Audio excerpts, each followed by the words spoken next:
Olá, meus irmãos, seja bem-vindo ao nosso curso de crescimento. Essa é a nossa 7ª aula do nosso curso e nesse curso nós estamos estudando as bases da fé cristã. Eu sou Vinícius Jordão, pastor da Igreja Presbiteriana do Petrópolis e está sendo um prazer poder caminhar com você aqui no Evangelho e poder compreender a Bíblia como um todo. Então hoje nós vamos falar de um assunto muito bacana, muito interessante que talvez você ainda não tenha ouvido falar dele. O assunto é o estado intermediário da alma. Isso mesmo. É estranho, né, quando a gente ouve isso, estado intermediário da alma. Afinal de contas, sobre o que nós estamos falando? Bom, nós estamos falando justamente da morte, do que acontece quando nós morremos. E calma, antes que você entre em desespero, fique com seu coração tranquilo, nós vamos estudar isso aqui e eu tenho certeza que vai ser muito bacana e que você vai aprender muitas coisas novas hoje. Então vamos lá, nosso primeiro slide, nós estamos falando sobre escatologia pessoal, ou seja, sobre a teologia do fim dos tempos no que diz respeito ao indivíduo e o que é o estado intermediário da alma. Olha só, estado intermediário da alma é o estado do espírito sem o corpo, é o estado após a morte. Para muitos esse é o fim, onde toda a história de um homem acaba.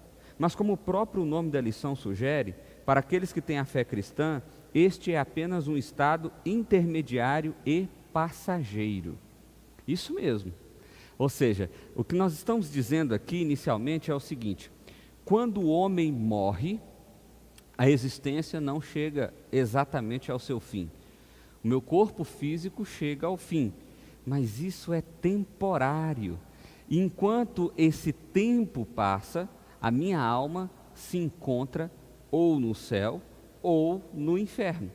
Mas calma, antes de exatamente explicar essa ideia, eu quero desenvolver com você primeiro o conceito do que é a morte.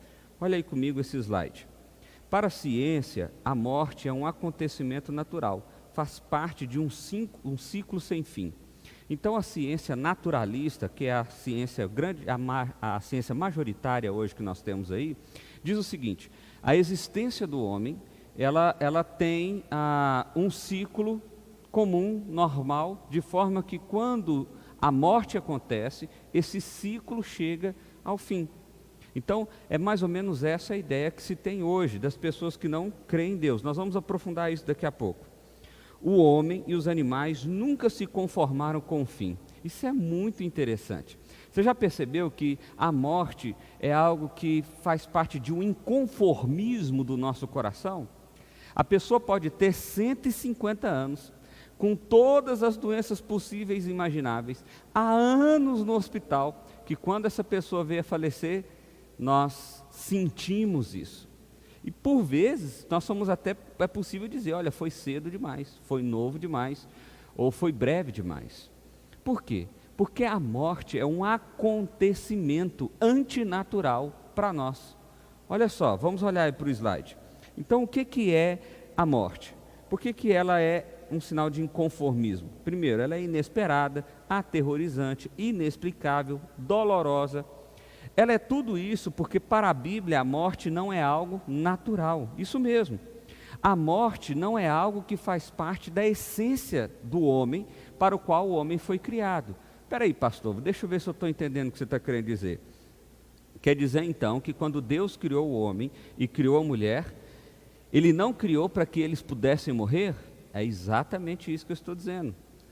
Peraí, deixa eu ver se eu entendi. Então, se Adão e Eva não tivessem comido do fruto proibido, eles estariam vivos até hoje? Sim.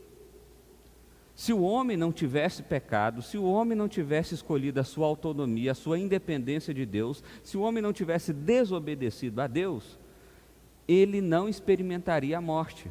Mas é claro que ele pecou, não existe essa possibilidade, isso já aconteceu, de forma que o que nós temos hoje é a morte como consequência. Então, é preciso ficar claro para você, nós já dissemos isso em aulas anteriores, a morte é uma consequência do pecado.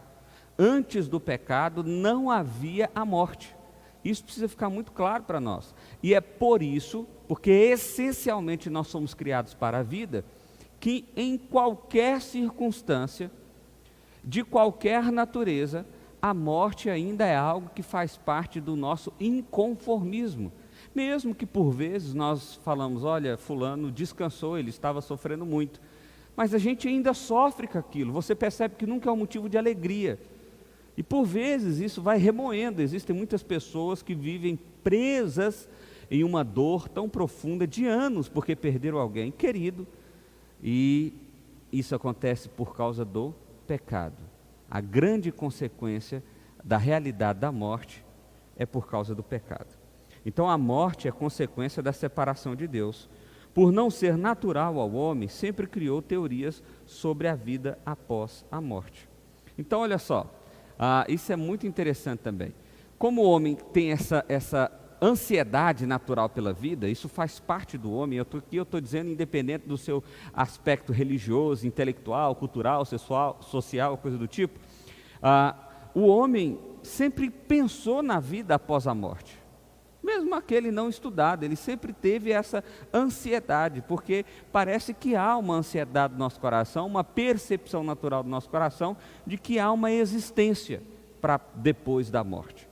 Então, eu quero meditar com você algumas correntes dessa. É claro que nós vamos fazer isso agora de forma muito introdutória, mas é para que a gente possa perceber como que o mundo em geral, como que algumas pessoas veem o mundo, ou pelo menos as principais visões que existem a respeito da morte, para que então a gente possa fazer um comparativo bíblico e entender o que é que a Bíblia diz para nós. Vamos lá. Correntes de pensamento sobre a vida após a morte. O primeiro deles, existencialismo. Olha aí, para o existencialista, não existe céu ou inferno, ou mesmo vida após a morte. Tudo é material. Quando morremos, nos tornamos inúteis, nos tornamos somente humus e tudo se acaba. João nos mostra em seu evangelho uma situação contrária a isso, que na casa de Deus há muitas moradas, João 14, 1-3. Isso é o que Jesus disse para os discípulos. Eles estavam num ambiente de luto, e o que Jesus fala para os discípulos é o seguinte: olha, fiquem tranquilos, eu estou indo adiante de vocês, e na casa do meu Pai há muitas moradas. Então, o próprio Cristo nos garante que essa realidade do pensamento existencialista não é de fato real. Ou seja, o ateu, ou normalmente o naturalista, ou aqueles que adotam a filosofia existencialista como guia da sua vida, eles partem do pressuposto de que a vida que nós temos, a existência que nós temos, é o que os nossos olhos conseguem ver agora, que as nossas mãos conseguem pegar agora. Mas quando a gente olha para o cristianismo, a gente observa que sim, isso aqui é vida, mas que existe algo para além dessa realidade. Eclesiastes, escrito por Salomão, ele costuma usar uma linguagem que é muito interessante, que ele diz o seguinte: há algo além do sol. É preciso perceber a realidade para além do sol. O que ele está dizendo é o seguinte: o sol é o que serve de parâmetro para a nossa vida aqui, mostra a nossa realidade. Então ele diz, olha, há algo além do sol, há algo além do que os meus olhos, do que os meus ouvidos, do meu tato, do que eu consigo perceber. Mas para o existencialista, para o naturalista, para o ateu, em geral, o cientista de hoje, existem muitos cientistas cristãos, então não é bacana a gente colocar tudo no mesmo pacote, mas sim, pessoas existencialistas, naturalistas e ateias, elas negam a existência de alguma coisa para além dessa vida. Então é hoje, pronto, acabou, e é isso aí, não tem esperança. Aliás, a vida assim não teria nem sentido, essa é a verdade. Vamos ver como que o catolicismo vê isso. Olha só, o catolicismo é uma linha do cristianismo, e eles dizem o seguinte, olha só: além do céu e inferno, para os católicos existem mais dois destinos para a alma: o purgatório e o limbo. O purgatório foi adotado pela Igreja Católica Romana, pelo Papa Gregório Magno, no século VI, afirmando que pessoas não conseguiriam o pagamento para os seus pecados através das penitências e da igreja deveriam ser purificados no fogo antes de subir aos céus. Eu não vou, para que fique claro aqui o entendimento, nós não vamos aprofundar exatamente esse conceito, porque esse assunto é um assunto bem extenso, mas eu quero apenas trazer para você aqui o que é a ideia do purgatório. A ideia do purgatório é o seguinte: nós precisamos lembrar que dentro da teologia da Igreja Católica, a Igreja Católica é uma espécie de, para usar uma linguagem atual, juiz de garantia. O que significa isso? Jesus Cristo salva, mas quem atesta aquela pessoa para ir para o céu é a igreja. Por isso que a igreja acredita que todos que são da igreja serão salvos. Então, e é por isso que é a igreja quem perdoa pecados, né, através da figura do padre. É a igreja quem intermedia essa relação da pessoa para com Deus. Então a igreja sempre tem esse aspecto aqui. Ela não é exatamente quem faz a obra, isso é fato na teologia católica, é Jesus quem faz, mas ela meio que garante. Se não tiver o atestado dela ali, se não tiver o carimbo, a assinatura, parece que não adianta. É o medo. Antigamente se falava que tinha que batizar as crianças logo para não morrer pagã. Essa é a ideia. Então o purgatório é a ideia de alguém que não foi bom o suficiente, mas que de alguma forma também não foi mau o suficiente. Então ele não cometeu os pecados mais terríveis, mas ele também não é alguém que cometeu boas obras, porque também tem essa ideia de balanço. Então a igreja pegou e criou, já lá na época da Reforma Protestante, um pouco antes disso, a ideia do purgatório.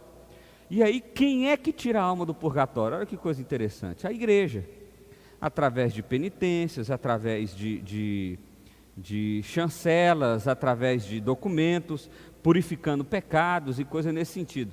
Por exemplo, nós estamos gravando esse curso agora em 2020 e estamos passando pela crise do coronavírus. E agora, recente, o Papa atual, ele deu uma carta de justamente pagando ou purificando os pecados de todos aqueles que morreram por coronavírus. Olha só que coisa. Nós estamos falando aqui agora, 2020. Então isso não é algo lá do século XIV, XV, XVI, é algo que ainda existe. É bem verdade que não é tão comum, mas ainda existe. Então o purgatório é esse lugar onde a pessoa não está boa o suficiente para ir para o céu, então ela passa num lugar parecido com o inferno. Alguns chegam a dizer que é um pedaço do inferno, e nesse lugar ela tem a sua alma purificada. Então ela é purgada, né? Ela é purgada. E dali, depois que ela sofre ali a quantidade de tempo que ela precisa sofrer, ela então é encaminhada para o céu. Qual é o problema desse argumento, ou dessa ideia do purgatório? Simplesmente não tem isso na Bíblia. Não tem nada parecido com isso na Bíblia. Nada, absolutamente nada, nada. Você pode ler a Bíblia de ponta a ponta, você não vai encontrar nada parecido com o purgatório. Aliás, essa palavra sequer existe na Bíblia. Nem nada parecido com ela. Então, ela não é uma doutrina bíblica, corretamente bíblica, apesar de ser uma doutrina ainda adotada pela igreja. Bem verdade que hoje menos, anteriormente era mais. Por quê? Porque era através das penitências, através das indulgências, que se pagava para a igreja, e a igreja ia tirando as almas do purgatório.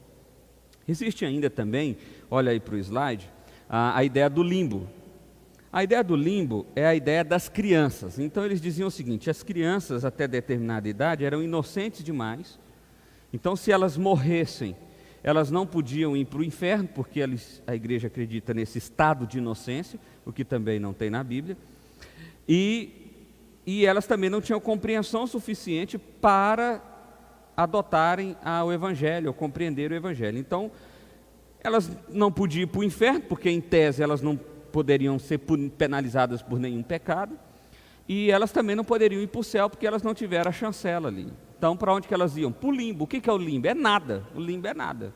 O limbo é ficar vagando aí entre o céu e o inferno. É bem verdade que essa ideia, ela foi extinguida pelo Papa Bento XVI, em 2007. Olha aí. O limbo, que em latim significa franja ou margem, é um lugar onde todas as almas sem destino certo foram colocadas pela teologia católica. Assim, os patriarcas que morreram antes de Cristo, ao libertar, ficaram lá, bem como as crianças que morreram sem o batismo da Igreja Romana. O limbo nunca foi um dogma, mas sempre foi uma crença na Igreja Romana. Entretanto, o Papa Bento XVI extinguiu o limbo em 2007. E aí você tem aí a imagem, né, o endereço aí da onde a gente tirou essa informação. Último estrofe aí. Entretanto, a Bíblia nos diz que uma vez libertados do pecado, verdadeiramente somos livres. Não precisamos pagar dívida que ficaram para trás. É Cristo que, junto ao Pai, quita todas as nossas dívidas. Então eu quero que isso fique claro para você. Não existe intermediário na nossa relação. Nós já falamos disso aqui nas nossas últimas aulas. A nossa relação com Deus é absolutamente direta por meio do Filho Cristo Jesus. E qualquer um que queira participar dessa relação, o que está fazendo na verdade é tirar de Jesus a parte dele. Então se Jesus, se eu preciso da igreja, do pastor, do líder religioso ou de qualquer outra pessoa para intermediar a minha relação com Deus, o que eu estou dizendo então é que o que Jesus fez na cruz, ou seja, que o próprio Jesus não é o suficiente. Ele é incompetente naquilo que ele fez. É isso que eu estou dizendo quando eu adoto outros meios para intermediar a minha relação com Deus. A nossa intermediação da nossa relação com Deus é exclusiva por Cristo Jesus. Isso está muito claro na Bíblia, isso está muito claro em toda a Bíblia. Então vamos continuar mais um pouquinho. Olha outra forma de pensar religiosa aí. O adventismo. Os chamados adventistas. Olha só que coisa interessante. Para os adventistas do sétimo dia, não existe inferno, e sim um aniquilamento da alma. Para aqueles que morreram fora do adventismo, para os salvar, para os salvos, resta aguardar a Cristo em sono profundo. Então, os adventistas dizem o seguinte: olha, quem morrer e for para o céu, beleza, morreu, pá, céu. Agora, quem morrer e precisar e precisa ser condenado, não vai. Eles negam a realidade do inferno. Não existe penalidade para depois da existência. Olha só que, pastor, mas como que é visto isso na Bíblia? Esse é o problema, não é visto isso na Bíblia. Não existe aniquilamento da alma na Bíblia.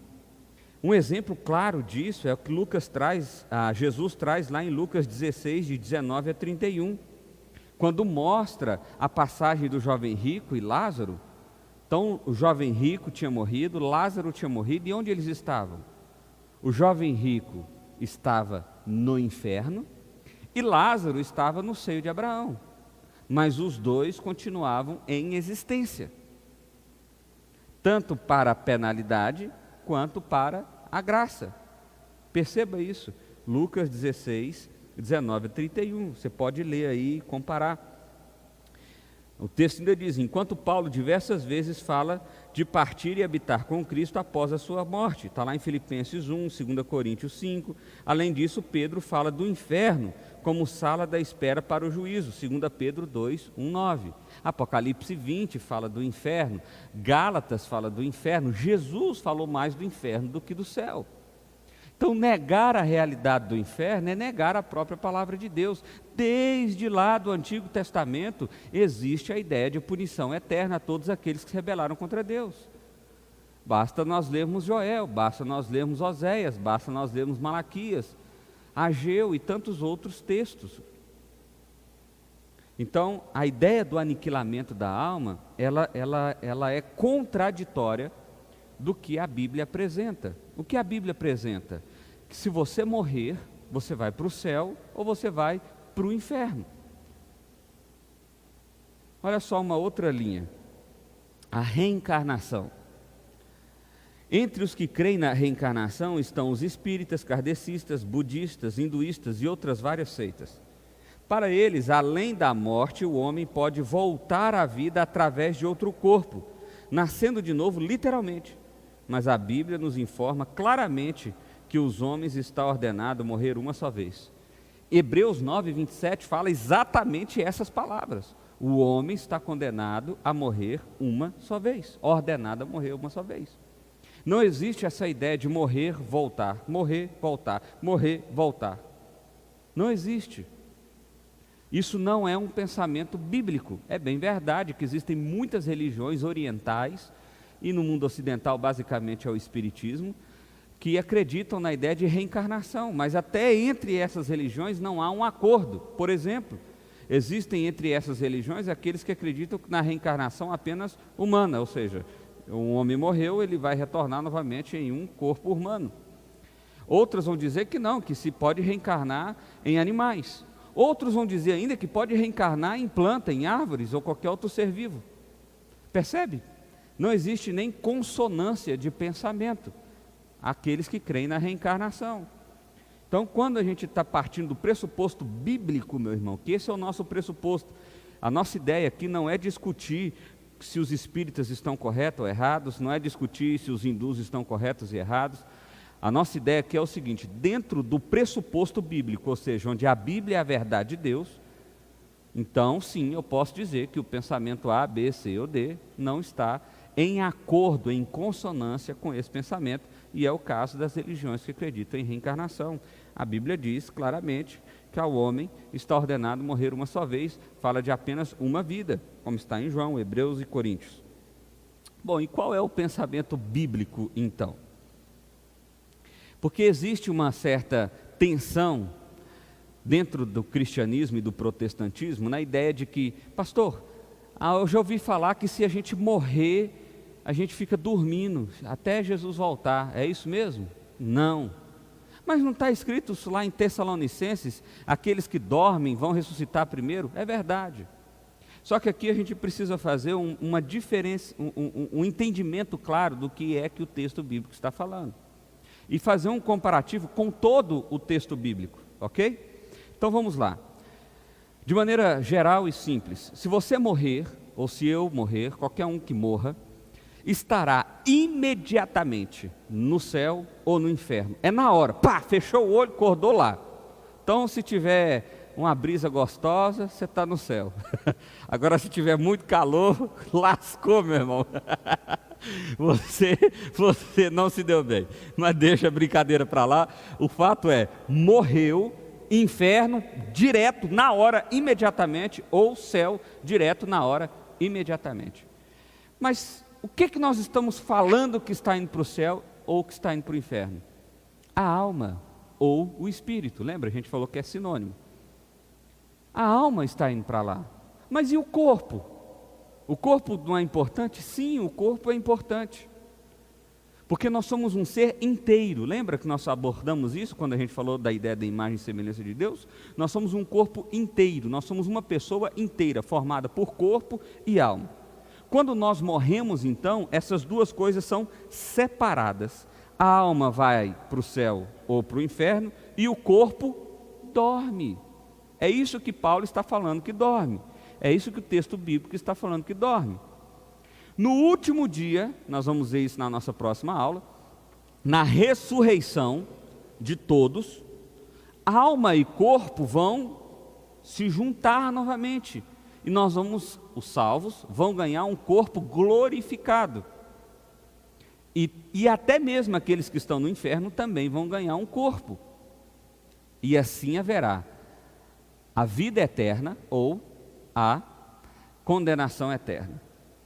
Espera aí, pastor, então as pessoas que estão no céu agora ainda não é o céu, assim, céu eterno? Isso, meu irmão, você entendeu bem, não é. As pessoas estão agora desfrutando da presença graciosa de Cristo Jesus. Sim, elas estão desfrutando da ideia de céu, mas ainda não é pleno, não é completo. Essa é a boa obra que Paulo diz que ainda há de terminar. E, da mesma forma, as pessoas que estão no inferno também não estão no inferno eterno. Quando a gente vê na próxima aula em Apocalipse 20, nós vamos ver que a morte e o inferno foram lançados no lago de fogo. Aqui sim, o lago de fogo é a morte eterna. Então, de forma que quem está no céu agora está desfrutando de uma vida, da ideia de vida, da presença de Deus de forma graciosa, de forma abundante, de forma extraordinária. É maravilhoso. Mas vai ser ainda melhor quando tivermos o corpo glorificado. O que acontecerá só depois do juízo final. E quem está no inferno agora sendo punido já pelos seus pecados, está desfrutando de uma penalização pesada. Não sei se a palavra é desfrutando, mas está sofrendo isso. Mas, depois do juízo final, ainda vai ser lançado um lugar ainda pior. Por isso que é intermediário esse estado. Por isso que o estado não é permanente. Ele ainda não é um estado definitivo, estado intermediário da alma. Olha só, vamos tentar olhar para esse pensamento bíblico aqui, para esse slide, e ver como que Jesus fala para o ladrão da cruz sobre quando vai encontrar com ele. Olha só, Jesus prometeu ao ladrão da cruz: hoje estarás comigo no paraíso. Lucas 23, 43. Lembra? Tinha dois ladrões, um zombou de Jesus, o outro reconheceu ele como mestre, e aí Jesus pegou e falou para aquele que reconheceu: olha, hoje ainda estará comigo no paraíso. Quando? Hoje. O que significa isso? Que o ladrão morreu, pá, e apareceu aonde? No paraíso, no céu. E certamente o outro, provavelmente, foi para o inferno, no mesmo dia, na mesma hora. Hebreus 9, 27 diz: da mesma forma, como o homem está destinado a morrer uma só vez, e depois disso enfrentar o juízo. O juízo. Por isso, estado intermediário da alma, porque a alma está sem o corpo, ela não está completa, porque a alma ainda não está desfrutando do estado definitivo, nem do céu, nem do inferno, apesar de estarem já desfrutando disso em proporção. Sproul, ele diz o seguinte: o estado do crente depois da morte é diferente e melhor do que o experimentado nessa vida, embora não seja tão diferente ou tão abençoado quanto será na ressurreição final. Olha só, no estado intermediário iremos experimentar a continuação da existência pessoal e consciente na presença de Cristo. Isso aqui é outra coisa muito legal. Pastor, nós vamos lembrar de quem nós somos? Claro, com certeza. A história não... Jesus não vai vir dar um start no que aconteceu, resetar o mundo. Não, ele vai dar continuidade na história. Não faria nem sentido a gente estar vivendo isso tudo para depois ter a mente apagada. Isso aí é porque viu muito MIB. Então fica pensando, lembra do MIB, aquele negocinho, tum, apagava lá a mente? Não, nós vamos estar lá desfrutando de uma presença pessoal com Cristo Jesus e de consciência, sabendo quem nós somos e por que nós estamos lá. Quem está no céu e quem está no inferno também. A provação da humanidade termina com a morte. Nosso destino final é determinado quando morremos. Não há esperanças para uma segunda chance de arrependimento depois da morte. E não existe nenhum lugar tal como o purgatório para melhorar a nossa condição futura. Para o crente, a morte é a emancipação imediata dos conflitos e problemas dessa vida, quando então entraremos em nosso estado de bem-aventurança. Esse era o dilema de Paulo lá em Filipenses capítulo 1. Eu não sei o que é melhor, se é ir logo e encontrar com o meu rei, ou se é estar com vocês e colaborar mais um pouco. E esse é o nosso dilema também. A morte não é algo que nos assusta, porque sabemos e entendemos que vamos encontrar com o nosso Salvador. A Confissão de Fé de Westminster, o documento que muitas igrejas reformadas, protestantes, inclusive a nossa igreja presbiteriana do Brasil adota, diz o seguinte: o corpo dos homens, depois da morte, volta ao pó e vê a corrupção. Mas a alma deles, que nem morre, nem dorme, porta uma substância imortal, volta imediatamente para Deus que o deu. A alma dos justos, sendo então aperfeiçoada em santidade, é recebida no mais alto dos céus, onde contempla a face de Deus em luz e glória, esperando a plena redenção do corpo deles. Que coisa maravilhosa, meus irmãos. E a alma dos ímpios é lançada no inferno, onde permanecerá em tormento e em trevas, reservadas para o juízo do grande dia. Além desses dois lugares, as Escrituras não reconhecem nenhum lugar. Conclusão. A Bíblia é clara ao nos informar sobre o estado da nossa alma após a morte. Há somente dois lugares de destino. Um deles é incomparavelmente melhor e estaremos ao lado de Cristo esperando pelo dia do Senhor. É o que chamamos de céu. O outro é um lugar de tormentos, chamado inferno, onde aqueles que não creram no sangue de Jesus esperarão o dia do juízo final. Essa é a nossa conclusão. O que é o estado intermediário da alma, então? É o estado da alma sem o corpo. É o estado após a morte, após essa primeira morte. E quando morremos, nós seremos levados ao céu, onde desfrutaremos da presença do Pai, será maravilhoso, ou seremos conduzidos ao inferno, onde desfrutaremos da ira de Deus e seremos penalizados. Mas esse estado ainda não é o definitivo. Depois do dia do juízo final, aí sim acontecerá o estado definitivo, que é a nossa próxima aula, onde nós vamos falar do dia do juízo final.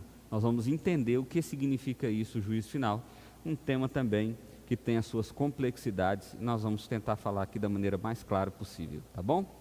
Deus abençoe a sua vida, eu agradeço por você estar aqui participando conosco, espero que a gente esteja contribuindo com o seu crescimento e com a sua relação com Deus. Deus te abençoe, um forte abraço e até a próxima.